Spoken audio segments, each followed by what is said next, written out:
mga kumamsi, dahil matagal na akong hindi uli nakakain ng Mexican tortilla wrap, so for today's video, gagawa tayo ng homemade Mexican tortilla wrap.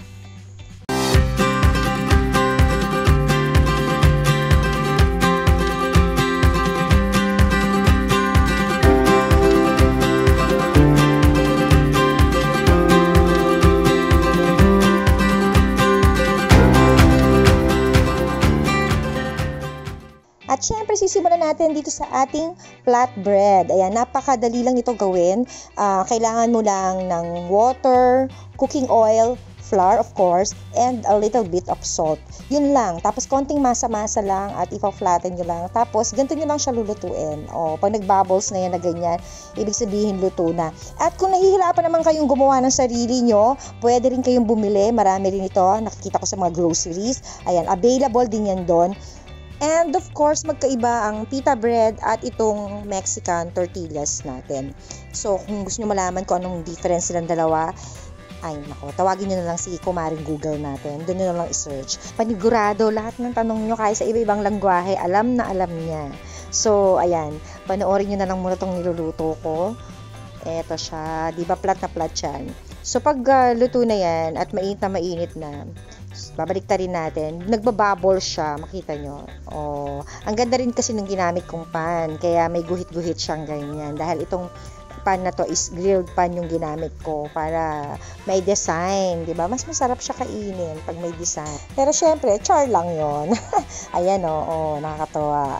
So, ayan na, set aside lang natin to. Then, punta naman tayo sa ating sauce, sa ating sauce or dressing. Ayan, gumamit lang ako ng herb and garlic mayo, all purpose, at saka dinagdagan ko rin siya nitong ayan na normal na mayo lang.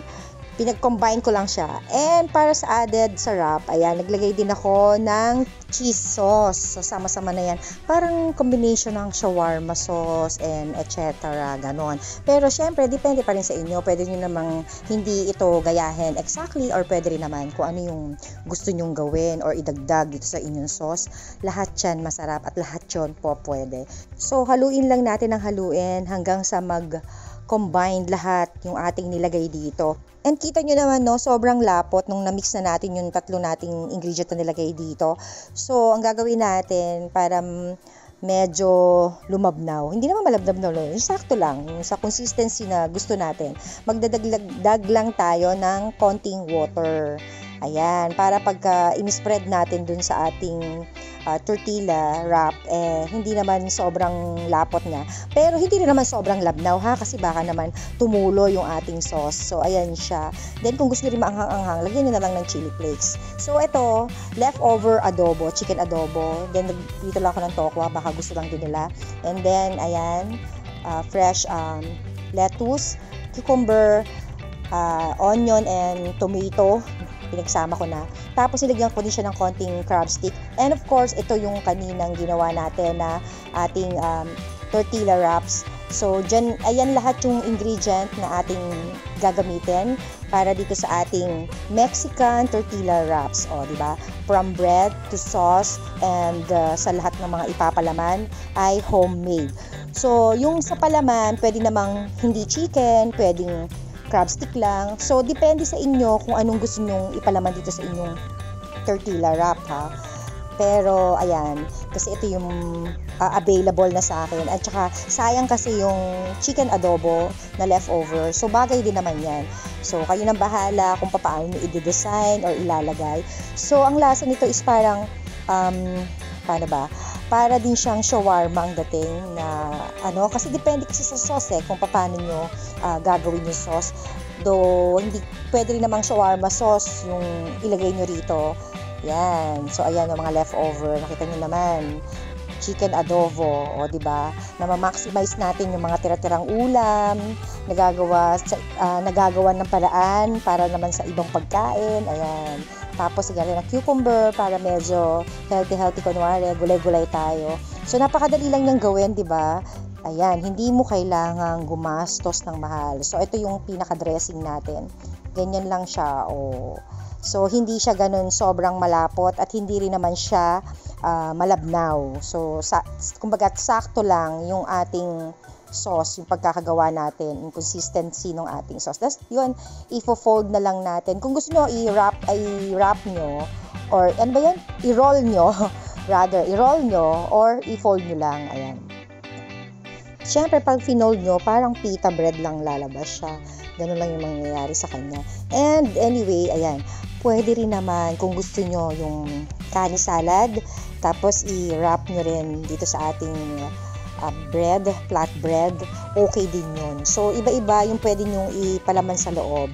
Depende sa kung anong gusto nyo. And familiar din ba kayo sa burritos? So, parang ganito rin yun, burritos, Mexican din yun. Iba kasi yung tortilla wrap sa burrito wrap. So, syempre, diba? Iba kasi magkaiba nga yung pangalan. Well, anyway, ito yung advantage ng mga mahilig sa food, na mahilig din magluto. And of course, mahilig din mag-explore na kung paano niluto yung food na yon at paano pinre-prepare. Natitikman pa lang natin, nai-imagine na natin kung ano yung mga ginagamit. Well, anyway, ang isa pang advantage nito, syempre pag gusto mo, di ba, usually naman yung mga hindi familiar sa atin, especially yung mga Mexican, Italian, mga ganyan, mga Indian food, is nabibili mo lang yan sa mga mahal na resto or mga kainan na medyo mas expensive. Unlike pag alam mo gawin and matyaga ka rin namang alamin at gusto mo rin syempre ipatry sa family mo and ayaw mo namang gumastos ng sobrang laki, so better yet ay tayo na lang ang gagawa. And syempre wala nang masasarap pa sa homemade because homemade is made with love. And lastly, aside from that, syempre hindi lang isa yung matitikman nila, kahit ilan pa yung kainin nila, talagang mabubusog sila dahil mas marami kang magagawa pag ikaw mismo ang nag-prepare at makikita mo pa na talagang malinis yung pagkain na ihahanda mo para sa kanila. So, that's it. Sana may natutunan kayo. And itry nyo talaga. Promise, masarap siya. And by the way, doon sa mga naglo-low carb or keto diet, pwede rin to sa inyo. But except nga lang doon sa ating bread, sa flat bread natin. Dahil ang gagamitin natin doon, instead na flour, na all-purpose flour, ay ang ipapalit nyo ay either coconut flour, almond flour, or pwede rin namang wheat flour para talagang healthy, di ba? So, hanggang dito na lang. Maraming salamat ulit sa pagsama. Ate, masarap ba? Sarap. Sarap. Summer, smell the perfume in the air. Loving how the days are longer. Sit out on the porch, dear. Tea is sweet like smiles on faces. Water's warm, so jump right in. In the pastures, horses